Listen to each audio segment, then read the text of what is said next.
네, 안녕하십니까. 노벨플러스 내과 김욱기입니다. 이런 자리에서 강의를 할 수 있는 기회를 주셔서 감사합니다. 제가 오늘 할 주제는요, 혈관 이상을 의심할 수 있는 이학적 소견입니다. 우리 지구의 모습인데요. 지구는 이제 뭐 중심의 핵, 멘틀 이렇게 지각으로 구성되어 있습니다. 우리가 하는 지식들도 이와 마찬가지일 걸로 생각되는데요. 실험실에서 하여지는 지식들이 있는가 하면 임상 실험을 통해서 얻어지는 지식, 그리고 그것들을 통해서 우리가 실질적으로 환자한테 행해지는 시술 등이 있겠습니다. 오늘 제가 할 주제는 이 우리 지각에 해당하는 부분이죠. 우리 실제 투석실에서 행해지는 이런 이학적 소견을 가지고 어떻게 하면 환자들한테 가장 좋은 시술을 하실 수 있을까에 대한 주제가 되겠습니다. 예전에 번데기 앞에서 주름 잡지 말라는 말이 있는데, 베테랑 간호사들 앞에서 오늘 제가 주름을 잡을 기회가 생겼습니다. 한번 혹시나 버벅거리고 그런다더라도 좀 저항해 주시기 바랍니다. 우리가 이제 첫 캐뉼레이션 전에 체크해야 될 내용이 있습니다. 룰 오브 6라는 표현을 많이 들어보셨을 건데요. 피슐라 매추레이션 OP 후 최소 6주 이상 후에 매추레이션을 확인해 줘야 되겠고, AV 피슐라 길이가 최소 6cm 이상은 돼야 되겠다. 그리고 스킨 투 뎁스가 6mm 이하는 돼야 되겠다. 그리고 AV 피슐라 다이아미터가 6mm 이상은 돼야 되겠다. 그리고 분당 속도가 600 이상은 나와야지 퍼스트 캐뉼레이션을 하는 것이 좋겠다. 실질적으로 이게 다 만족하면 좋겠지만 안 되는 경우가 꽤 많이 있습니다. 그래서 보통 3개월 이내에 이런 것을 만족하지 못했던 경우를 early AV fistula failure라고 하는데요. 가장 흔한 원인은 두 가지가 되겠습니다. just anastomosis, stenosis 또는 액세서리 베인에 의해서 생기는 maturation 장애가 되겠는데요.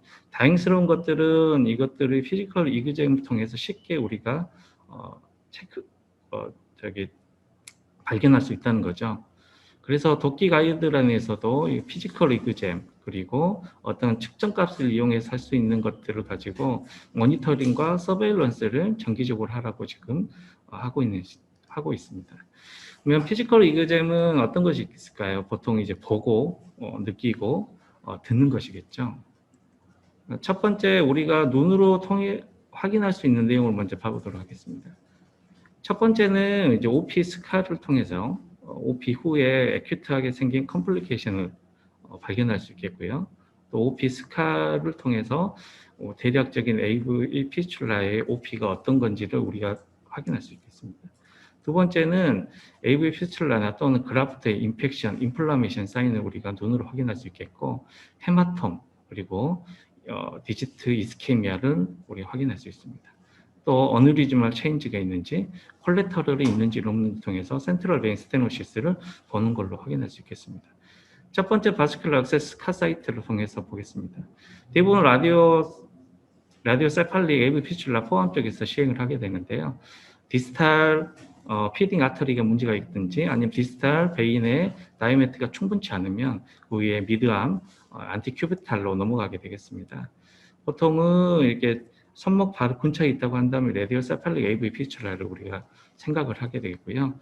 안 된다면 그 미드 포함 쪽에서 두 번째 오그멘테이션을 수술하든지 아니면 다시 리아나스토모시스를 하게 됩니다. 그리고 안티큐비탈 쪽에서는 브라키오세팔릭 또는 안티큐비탈 베인을 이용해서 세팔릭이나 바실릭 베인 쪽으로 AV 피슐라를 만들게 되겠습니다. 두 번째 인펙션 사인과 인플라메이션 사인을 한번 봐보도록 하겠습니다. 눈으로 쉽게 확인할 수 있습니다. 그라프트나 아니면 피슐라 주위쪽 에리스마가 있든지 전신 반응으로 피부가 있다든지 페인이 있다든지, 아니면 초기에는 에리스마가 없을 수도 있기 때문에 그쪽으로 페인이 있고 열감이 있다고 한다면 항상 인펙션을 생각을 해야 되겠습니다. 이 치료에 대해서는 그라프트라고 한다면은 안티바이오틱스 뿐만이 아니고 그라프트 리무벌이 꼭 해줘야 된다는 것만 명심해 주면 될 것 같고요. 우리가 그라프트만 인펙션만 있으면 좋겠지만 카세터를 가지고 있는 게 꽤 많이 있죠. 엑시스 사이트 두 개지로 분류가 되겠는데 엑시스 사이트 인펙션과 터널드 인펙션이 있겠습니다. 보통 엑시스 사이트 인펙션을 하면 펌 카세터 입구 쪽으로 에리스마나 약간의 우징, 퍼스 등이 나오는 경우인데, 다행스러운 것은 이게 엑시스 사이트 인펙션 같은 경우는 롱콜 로컬 안티바이오틱스 오인트나 오랄 안티바이오틱스, IV 안티바이오틱스를 통해서 펌을 리무브를 하지 않아도 치료를 할 수 있다는 거지만 이 아래와 같은 터널드 인펙션 같은 경우는 일단은 무조건 제거를 해줘야 되는 겁니다. 그렇기 때문에 투석실에서 이런 소견을 보인다고 한다면 담당에도 바로 연락을 해야 되겠습니다. 우리가 지금 흔히 많이 경험을 하죠. 특히 이제 처음에 AV 피슐라 니들링 시작할 때 이런 경험을 많이 하겠는데요. 이런 일이 이제 생기면 투석실에서 갑자기 가뿐싸해집니다. 환자들은 우글우글해지고 우리 간호사들은 먼산보기 시전을 하죠. 이런 일이 생겼을 때는 보통은 양이 많지가 않고 스릴이 있다고 한다면 모니터링하는 겁니다. 하지만 간혹 아주 드물게는요. 스릴이 사라지거나 스릴이 없어지거나 점점 헤마톰이 커지거나 청진상에서 컨티뉴어스하게 들리던 브룻이 없어지고 시스톨릭 피크 사운드가 들린다고 한다면 이거는 AV 피슐라를 잃어버릴 수 있기 때문에 이베큐에이션 또는 펑처 사이트를 클로즈하는 것도 필요할 때가 있게 되겠습니다. 그렇기 때문에 간호사의 투석실에서 이런 소견이 있는지 헤마톰이 발생했던 환자들은 꼭 다음 리들링 전에는 확인을 해줘야 되겠습니다. 또 간 OP 사이트로 해가지고 헤마톰이 있는 경우가 있는데요. 대부분 이렇게 OP 사이트는 아나스모시스 사이트 쪽에서 블리딩이기 때문에 아주 선홍색의 블러드가 있습니다. 이런 경우는 컴프레션만 한다고 해서 멈추는 건 아니기 때문에 바로 OP를 다시 리오피를 해야 되겠습니다. 간혹 우리가 이제 수술 후에 다이아실리거스에서 스테이트 신드롬을 확인하게 됩니다. 왼쪽 사진이 이제 AV 피슐라 OP를 했던 손이 되겠고 정상 혈관이 되겠습니다. 이 스틸 현상이라는 것은요, 보통은 우리 손은 라디얼 아테리, 얼라아테리가 손가락 파마치를 이용해서 블러드가 손으로 진행을 하게 됩니다. 하지만 이렇게 라디오세팔릭 AV 피슐라가 생긴 경우 생겼다 하더라도 얼라아테리 쪽에서 블러드 서플라이가 되면서 우리 손에 이스키미아가 방지를 하게 되는데 간혹은 이제 라디오세팔릭에서 리턴되는 블러드가 너무 많으면서 프레저가 낮아져 버리기 때문에 얼라아테리와 이 사이트에서 프레저 차이가 생기면서 모든 혈액이 손가락 끝으로 가지 못해 버리고 다 리턴돼 버리는 현상이 생깁니다. 이걸 아트리 스틸이라고 하는데요. 또는 기저적으로 얼라아트리 쪽에 스테노시스가 있다든지 얼라아트리가 좋지가 않아 가지고 이 혈액 자체가 얼라아트리 쪽에서 공급이 되지 않으면서 우리가 스틸 현상이 생길 수가 있겠습니다. 프레저 차이에 의해서 생기는 펑셔널한 스틸은 우리가 미리 알 수는 없겠지만 얼라아터리가 이펙트한지는 우리 쉽게 알렌 테스트를 통해서 알 수 있습니다. 양쪽 두 개를 다 막아보고요. 그러면 우리 여기 어렸을 때 했던 전기 통하는 놀이 같이 하얘지게 됩니다.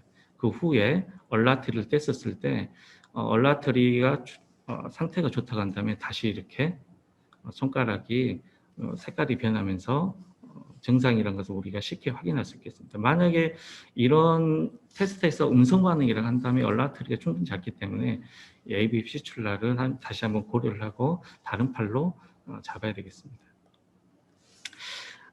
다이아실러스 스틸 신드롬 같은 경우 우리가 쉽게 눈으로 확인할 수 있습니다. 핸드 페인 또는 손가락이 차가워지는 콜드니스, 센스와 모터의 이상, 더 심해지면 사이노시스가 올 수 있겠고요.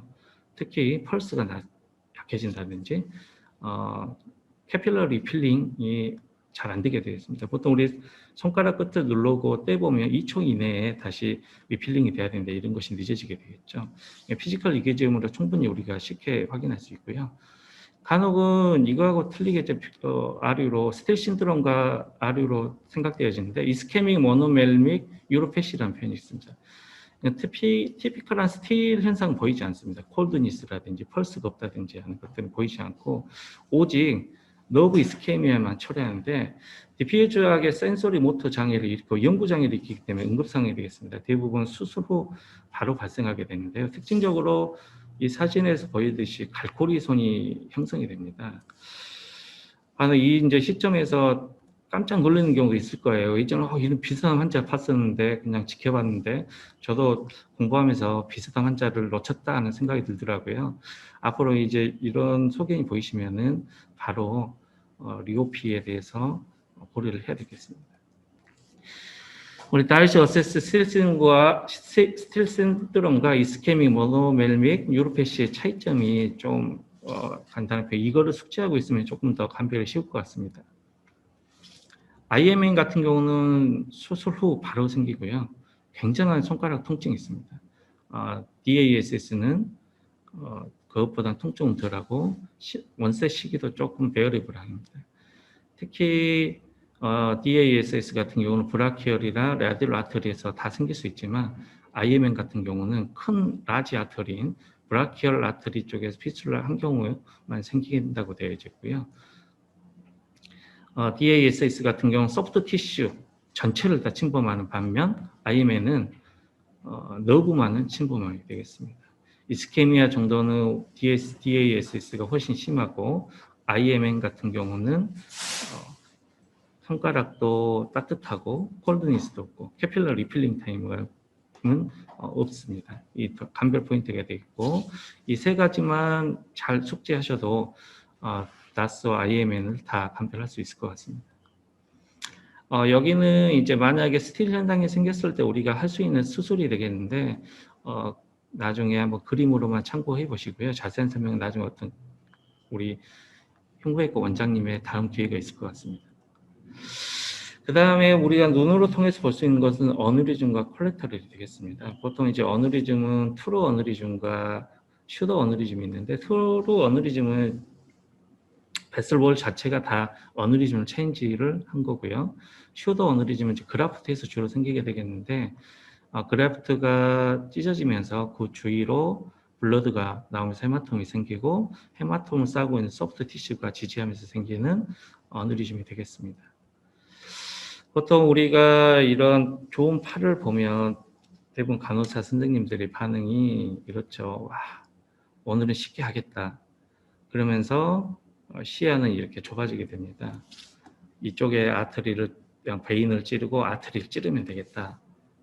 대부분 우리들이 이제 하는 니들링 테크닉 자체가 에어리어 펑처를 많이 하고 있죠. 보통은 이제 에어리어 펑처가 쉽고 또 환자도 항상 했던 부분이기 때문에 니들링에 대한 두려움이 없고 하기 때문에 이 에어리어 펑처를 많이 사용을 하게 되는데요. 단점은 한 곳만 찌르다 보면은 이렇게 어느리즘 체인지를 잘 일으킬 수 있다는 겁니다. 이 C번에 해당하는 버튼홀 테크닉이라고 그러는데 자가 투석을 하는 경우에 해당하기 때문에 저희들이 하지는 않겠고요. 그래서 보통은 이렇게 롭 레더 패턴으로 펑처 사이트를 옮겨가면서 하는 것이 어느리즘 체인지를 일으키는 것을 조금 더 예방을 할 수 있겠습니다. 특히 뭐 어느리즘 체인지에서 대부분 스테노시스를 동반하는 경우가 많은데요. 보시면은 그 뒤쪽으로 스테노시스가 있는 경우가 많이 있겠습니다. 이런 경우도 이제 스테이지를 나눠 가지고 이거를 지켜보는 경우, 그 다음에 수술을 해야 되는 경우는 나뉘게 됐습니다. 스테이지 1, 0, 1, 2, 3가 되겠는데 보통 이제 2하고 3 같은 경우는 수술적인 처치가 필요하겠습니다. 2 같은 경우나 3 같은 경우는 이제 인펙션이 됐다든지 럽처에 하이 리스크이기 때문에 바로 수술해야 되겠고 스테이지 2 같은 경우는 일렉티브 OP를 고려를 해야 되겠습니다. 점점 커지고 그 다음에 이 어느리즘을 싸고 있는 스킨이 반짝반짝 샤이니해지면서 점점 커지는 경우 또 이런 소견이 있으면서 페인이라든지 펄스가 심해지는 경우는 우리가 수술을 해야 되겠습니다. 센트럴 베인 스테노시스에 대해서는 봐보겠습니다. 우리 대부분 저귤라 캐스를 잡을 때 오른쪽과 왼쪽에 저귤라 캐스를 잡는데요.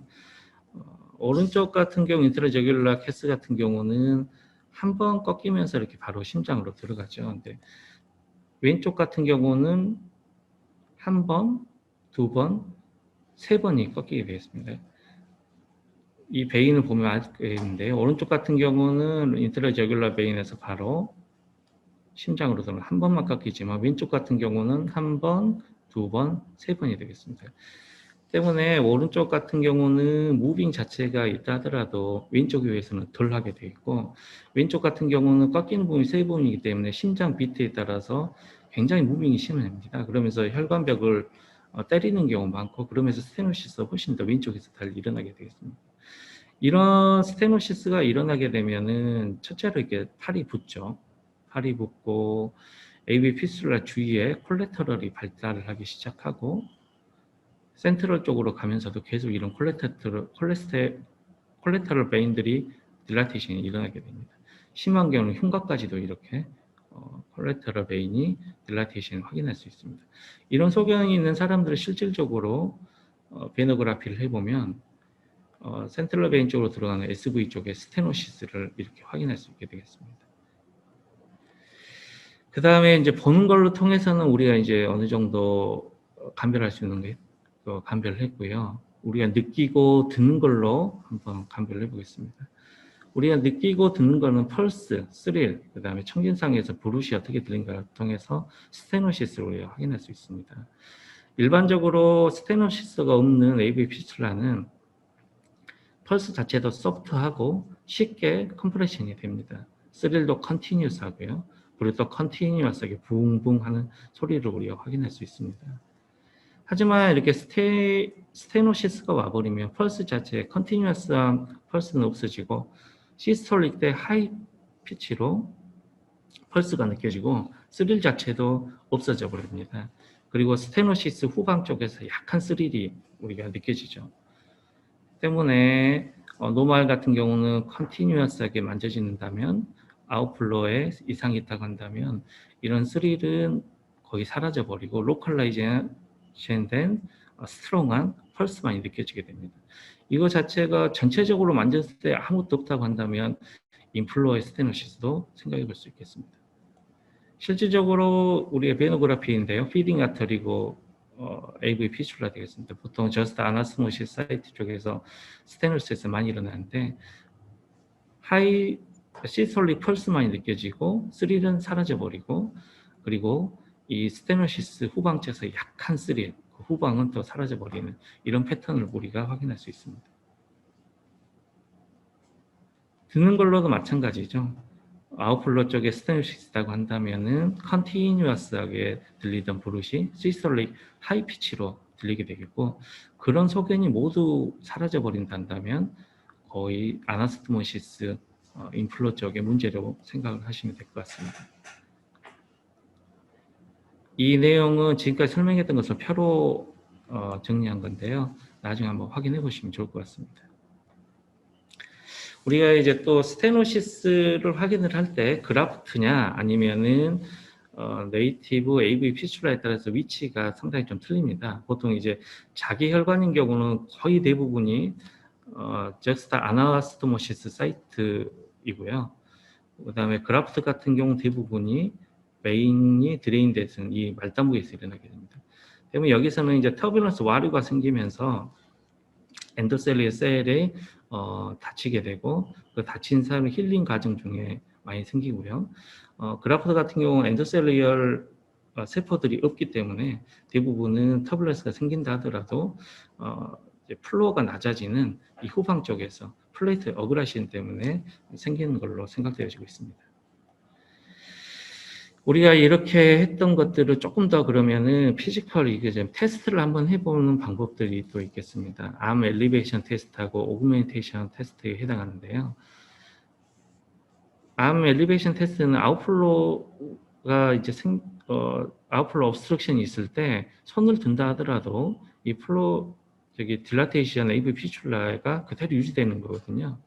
보통은 이렇게 딜라테이션 되어 있던 AV 피슐라가 손으로 들게 되면 드레인 중력에 의해서 드레인이 훨씬 빠르기 때문에 콜랩스가 일어납니다.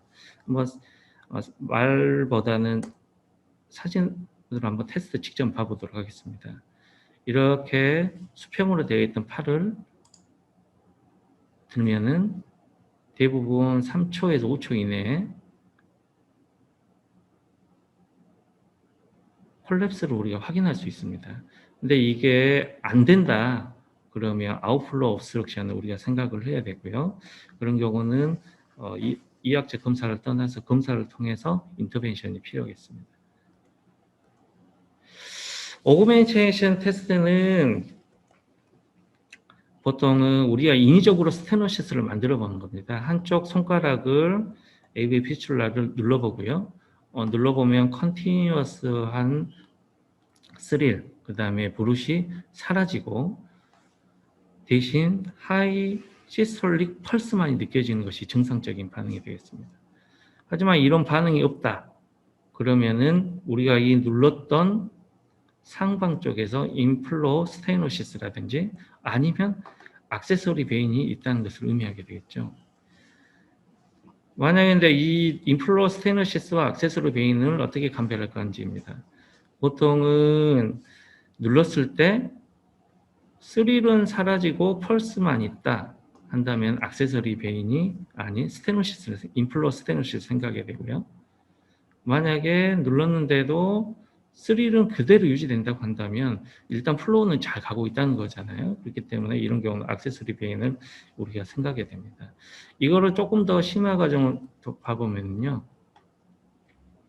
이 레벨, 스테노시스 레벨도 우리가 어느 정도 오그멘테이션을 통해서 알 수 있습니다. 처음에 눌렀던 곳에서 점점 손가락을 이동을 시켜보는 겁니다. 이만큼 이동을 시켰는데 여전히 안 나온다. 그러면 이 상방 쪽에서 지금 스테노시스가 있다는 것을 생각을 했겠고요.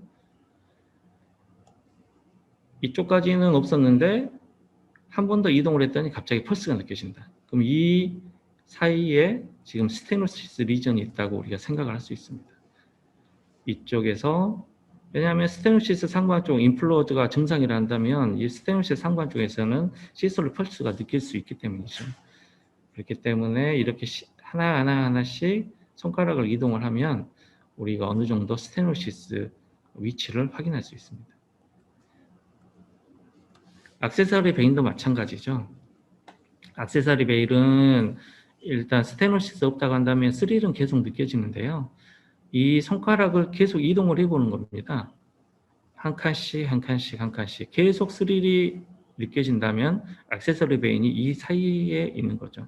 어느 순간 액세서리 베인 위쪽을 우리가 눌렀을 때 스릴은 사라지면서 펄스가 느껴지면 우리가 이쪽 레벨과 이쪽 레벨 사이에 지금 액세서리 베인이 있다는 것을 알 수 있겠습니다.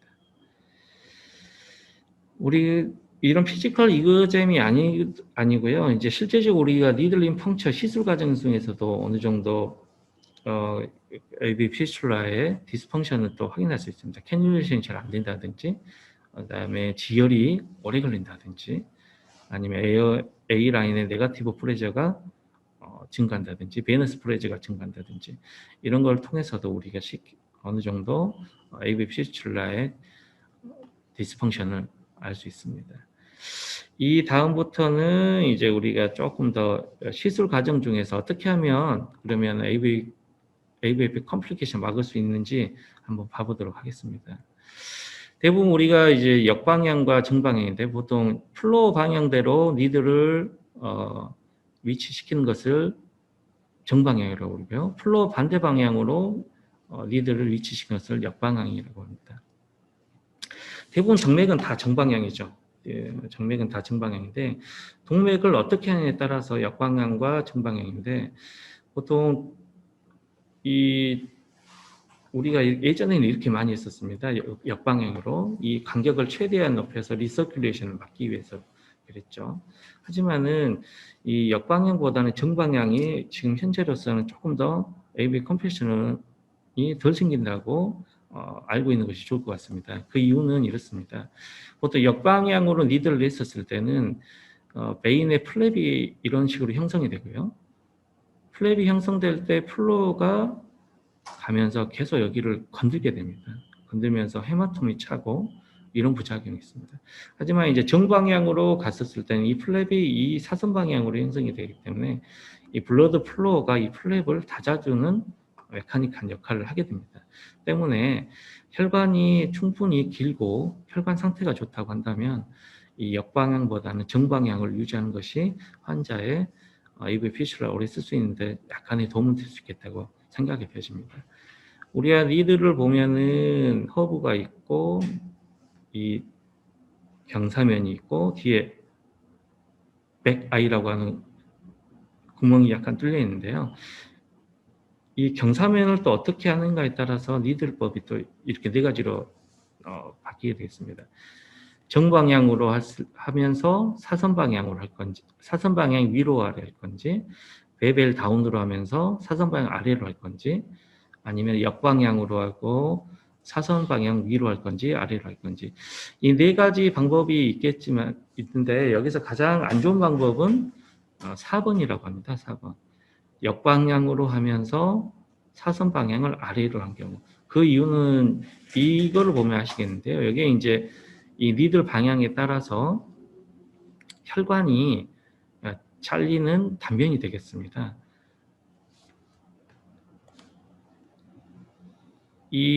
이렇게 혈관이 펑처됐을 때 단면이 생기면 아무래도 이 플로어에 따라서 이 플랩이 닫히는 효과가 덜해지게 되죠. 그렇기 때문에 정방향, 그 다음에 사선면 아래로 하는 이렇게 플랩이 떠지는 방향으로 하는 것이 조금 더 도움이 되겠습니다. 그런 걸 생각하면 이렇게 혈관 벽이 잘리는 이 방법이 가장 안 좋은 것이 맞는 것 같습니다.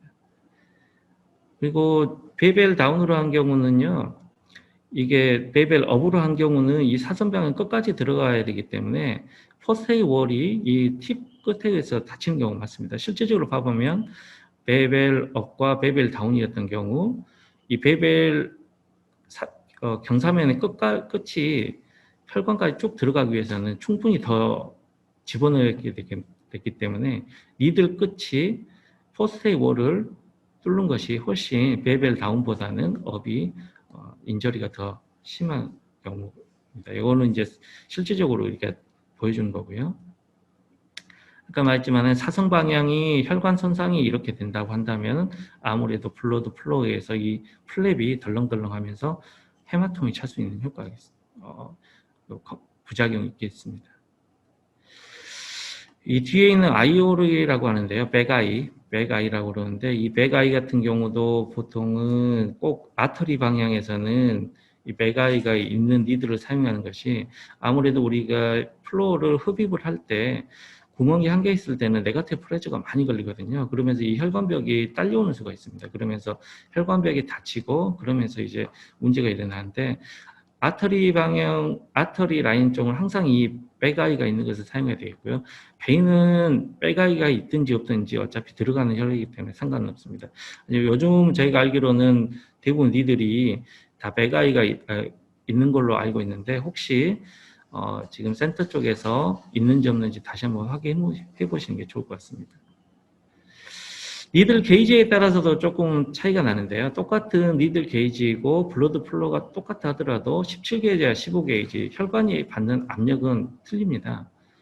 혈관의 압는 압력은 아무래도 작은 직경을 가지고 있는 니들을 통해서 블러드가 리턴이 되는 경우 훨씬 큰 압력을 받게 되겠습니다. 그래서 혈관 손상이 15게이지보다는 17게이지가 더 높다. 그렇기 때문에 되도록이면 혈관 상태만 좋다고 한다면 큰 게이지를 사용하는 게 좋을 것 같습니다. 이거는 이제 혈관 앵글과 깊이에 따른 이제 혈관 손상인데요. 보통 10도, 20도, 30도에 따라서 우리가 블러드를 넣어줬을 때 와류가 생기는 것을 보여주고 있습니다. 아무래도 사성, 혈관과 비슷한 주행으로 갔었을 때 와류가 훨씬 덜 생기는 걸 볼 수 있겠죠.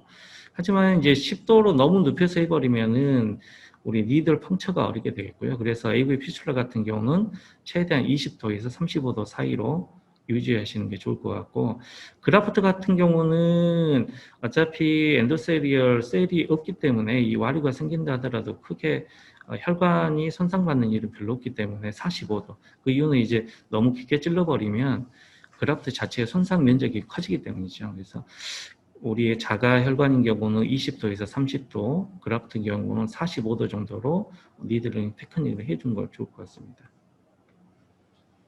이거는 이제 혈관 깊이에 되겠습니다. 너무 이 후방 포스리 월 쪽 가까이 돼버리면은 블러드가 리턴될 때 큰 와류가 생기면서 혈관 손상이 있을 수 있다. 하지만 또 너무 가까우면 이제 빠져버릴 위험이 있겠죠. 그래서 적정선에서 유지하는 건데, 이런 감각까지 이제 키우기는 많은 시간이 걸릴 것 같습니다. 예전에는 또 우리가 니들링을 하고 나서 이렇게 혈액이 잘 나오게끔 니들을 한 바퀴 돌려준다든지 90개 돌려준다든지 하는 니들 플리핑을 했었는데요. 이 하는 과정 중에 혈관 손상이 많이 일어날 수 있기 때문에 현재로서는 추천하지는 않고 있습니다.